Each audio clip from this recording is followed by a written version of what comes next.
What up, YouTube? It's your boy JKG Brandon. We are back on the free-to-play account. You can kind of see where we're at here, day 62. And yeah, we made some progress. Before I get into it, I want to say thanks for all the love and support on the videos and on the channel in general. You guys are the best. I really mean that from the bottom of my heart. Over the weekend, I did get a new desk. It goes up and it goes down. So definitely you're gonna start seeing some potential videos where I'm moving around a little bit more, stuff like that, so don't be freaked out when you see it. Let's hop right on into it because we did make a bit of progress over the weekend while I didn't get it filmed. So missions wise, we made a big chunk. We were kind of stuck affinity wise on Spider 14, similarly with Fire Knight. I'll kind of go into the dungeons and kind of show you that. Until that though, once we get past 14 and 15, we have pretty much smooth sailing until we get to 20 on all the dungeons. As far as the challenges themselves go, champions are done, dungeons are done, arena is almost done. I just have to stay in gold, so that means transitioning from yo-yoing back and forth between silver 4 and gold 1. Now I have to actually set a defense and go ahead and try to stay in gold, and it's actually a good time to just start progressing into gold. Try to get out of gold 1, get into gold 2, gold 3, do some stuff, right? So that's kind of where we're at there. Artifacts, I'm honest, I have to go back, and we have to go back far. As far as champions go, champions mastery wise, we have what I like to call the scroll factory setup. So we have 4 champions that are fully maxed out on scrolls. Rhonda, Tyrell, Kale, and Vergamcar. Famously, I bought I bought the scrolls for Vergamcar. Don't trip. We're working on Sandlash Survivor. You can see we have one ready to go here for her. So she's currently the one that I am running through because she's integral to my clan boss team currently. Once we get her completely scrolled out, at that point it's going to be a toss-up between the next 3 champions I'm going to show you, which is Deacon Armstrong, because he is used as a speed lead for my clan boss team as well as for my arena team. He brings a leech for clan boss as well, which helps us get a little bit of healing back, which is nice. Gembo, again, arena focused, specifically he's a speed lead there as far as aura goes, and then he's also just a nuker. So I think Gembo take it over that speed, that lead spot, and then teaming up with Rhonda giving me a double nuke that's pretty good. If I can get some good savage gear on him as well, he can kind of take over as the main nuker for arena. I think that could definitely be something. And then a champion that we just got over the weekend, apologies to my good friend Deadwood Jedi, but we got Demitha. So I got Demitha on my free-to-play account. And if you don't know about Demitha, she has this really cool skill here: block damage and continuous heal on all allies for 2 turns, block damage for 1 turn, on a 3-turn cooldown. So if you get her fast enough, you can kind of keep that up for the entire fight. And when I say you get her fast enough, I'm talking, we're talking 300 speed. So for a free-to-play, early-ish free-to-play account like this, that's going to be pretty tough to do. A lot of dragon farming in my future, right? A lot of foraging perception gear in my future. But luckily we're in a spot clan boss wise where that's not like something I have to do right away. So we can actually work on this slowly over time. But those are the 3 champions that I'm pretty much going to be focused on after Sandlash Survivor. Other champions that are on the account, we did pull a Lordly Legionary over the weekend. So free to play champion, free to play competition's over, guys. Just pack it in. I won. I got Lordly Legionary. I hate this champion, but I do think he can actually help my Fire Knight progression to get cheese up a couple levels, punch above my weight with this reflect damage, continuous heal, similar to a Fellhound in that I used on my main account back in the day. We're able to kind of cheese through maybe 1, maybe 2 levels a little bit higher than I should have been able to do at the time. We're looking at working on Ornn. He's kind of like a budget dark Kale because he's got this, activation of poisons. He places poisons and poison sensitivity. He also has a pretty cool passive. Excuse me. He has a pretty cool passive as well, where he is going to get tankier as those poisons get proc, which is pretty cool. We got our Yaga, much like Lordly Legionary. We got our Yaga. Everybody knows Yaga.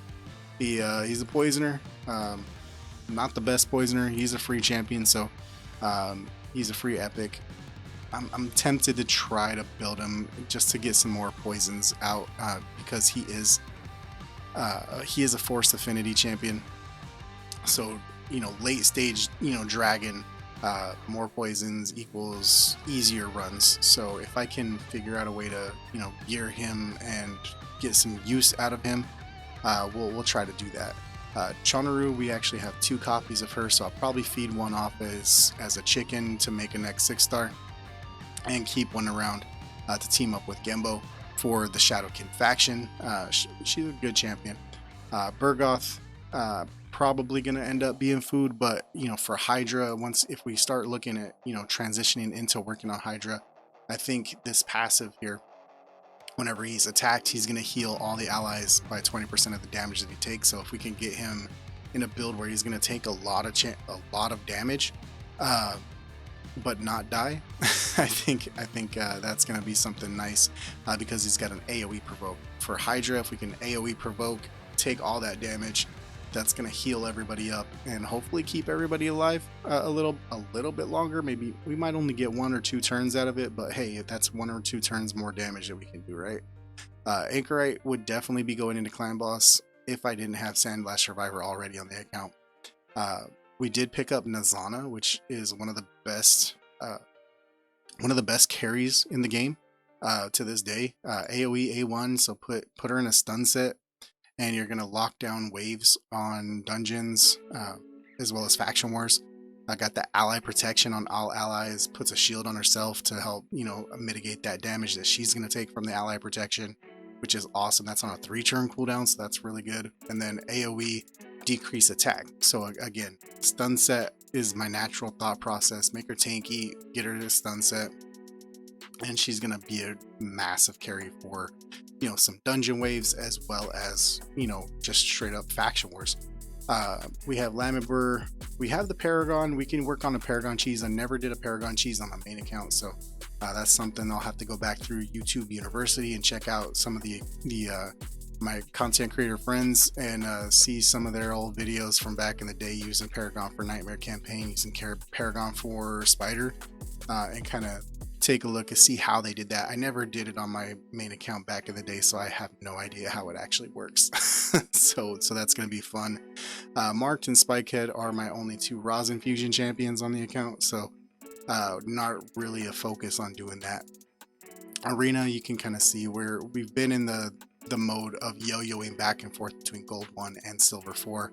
I finally put in more than a 1-man defense. I actually put in a somewhat of a defense here, just to kind of maintain, so we can kind of transition from that yo-yo mode to actually progress into gold. Tag Arena, we are bronze, baby. That is where we are going to stay for quite a while. Clan Boss, we are steady farming Nightmare Clan Boss. We're doing about 7 million a key. That's pretty much average for us. Once it transitions over into Affinity, that'll drop if it goes into Force. It'll actually go up if it goes into Spirit. So that's kind of where we're at. If I do 4 keys, like I did 4 keys last night, and we were able to do, I think, 27 million damage, something like that. I would like to start transitioning into doing 3 key, it's maybe get to where we can do like a 1 key bottom chest and then put 3 keys into Ultra Nightmare and hopefully get like maybe the bottom chest here. That's definitely something now that we got War Master and Giant Slayer procs on pretty much everybody in our Clan Boss team. That's something we can start thinking about doing. As far as the actual dungeons themselves, haven't started farming Iron Twins Fortress. I will be doing that in the future just because those soul stones can be really impactful. However, the keys plus the energy at this very second is just not, cost efficient for me at this moment. Minotaur, we are farming, stage 15, and I referred to it earlier as the scroll factory, and that's basically what it is. 4 champions fully scrolled means every single run, 100% of these scrolls that you get are going to go to that one champion. In my case right now, it's going to be Sandlash Survivor, so that's kind of really awesome where we're at there. Ice Golem's Peak, we are farming stage 15. The next milestone is going to be stage 20. So we're gonna have to work on our survivability for that.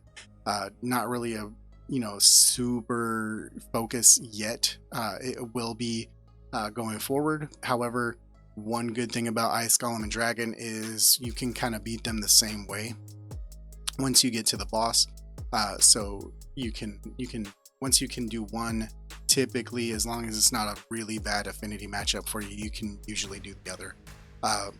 Dragon, we're actually starting to push to 20, which is going to be awesome for clan boss, because if we can start at least farming stage 20, we're going to be getting better speed gear, better, all that gear is going to be better for our clan boss team. So, Spider, we are bad affinity matchup for my turn meter champions, so we're kind of stuck on 14. My turn meter champions are basically Deacon Armstrong and Armiger, who are magic affinity, so no matter how much accuracy I get on them, there's still that 3% chance that they're gonna not be able to do it. Actually, more than 3% chance, because they are weak affinity. They have that chance, what is it, 15% chance to where they're just not gonna crit, which definitely hurts on Armiger. However, with enough accuracy, with enough speed, maybe relentless gear on Armiger, who knows, we can try to get around that just by taking more hits. More chances equals less chance, more chances to actually get through that. Fire Knight, we are similarly, it's a magic affinity stage on 15. Similar situation. Green affinity, turn meter champions. Getting the shield down is not the problem for me. It's actually keeping it down. So if perfect world, I would be able to pull an allure and just, swap gear between allure and Armiger, depending on, what dungeon I'm trying to farm that day. That could be something, but unfortunately we don't have an allure. She's probably one of the most wanted champions on my account right now, for that specific reason. But yeah, that's kind of where we're at. Sand Devil haven't touched it, not one time. So and I'm probably not going to do it for a while. As far as in here in the Soul Forge or whatever we call it, we're actually in a spot where I'm actually transitioning away from working on these essences to get these like 1 stars and stuff like that. I just feel like taking 1 or 2 more days and farming enough of these coins to actually get the actual stone, because we can actually get 2, 3, 4, and 5. We can get multiple stars out of these stones, and once we get into the soul collection, they're gonna sell for more. So that's kind of where we're at there. I do have an occult brawler 1 star that I hadn't sold. I was thinking about keeping it. We're just gonna sell it. We're gonna sell it, guys. I don't care. We're gonna sell that so we can actually work towards getting that soul stone so we can get something better. So that's kind of where we're at there. That's a brief overview here. Again, apologize for the delay in the videos coming out over the weekend. I will have some more videos coming out on the main account going through the rest of the week. This weekend was just kind of crazy with the new desk coming, and I had a whole bunch of other stuff going on top of that. So if you like what we do around here, go ahead and smash that like button on this video. I really do appreciate it. If you want to help support the channel and help us grow, get monetized, and so we can put back into the channel, whether it is equipment like a new camera, a new microphone, all that kind of fun stuff, or just simply putting money into buying a game to play, trying out new games. I would like to try new games. That is something that is going to be going on this channel as well. Go ahead and hit that subscribe button. We're trying to hit 1,000 subs by the end of the year. I say that I've been saying that for a while, but things have happened and we're going for it this time. Outside of that, actually this weekend is Friday. Friday, the Diablo 4 beta starts. The early access beta starts on Friday. So I'm actually going to be participating in that. So this weekend I might actually do a stream. Haven't decided on if I'm actually going to do it or not. But go ahead and keep a lookout. I'll put the link to my Twitch channel. It should be in my bio down below, but I'll make sure I have it in the description. That way, if I do decide to go ahead and stream the Diablo 4 beta, you can come along for the ride. Otherwise, I'll probably be making a video on that just to kind of have like first impressions of that, because I wasn't part of the closed beta back in the I think it was like November. I think it was like November timeframe when they had the closed beta. I was not part of that, but I will be participating in this early access open beta. So definitely look for that on the channel this weekend. And yeah, until I put out another video, until I see you again, guys, I love you guys. Stay good. Peace.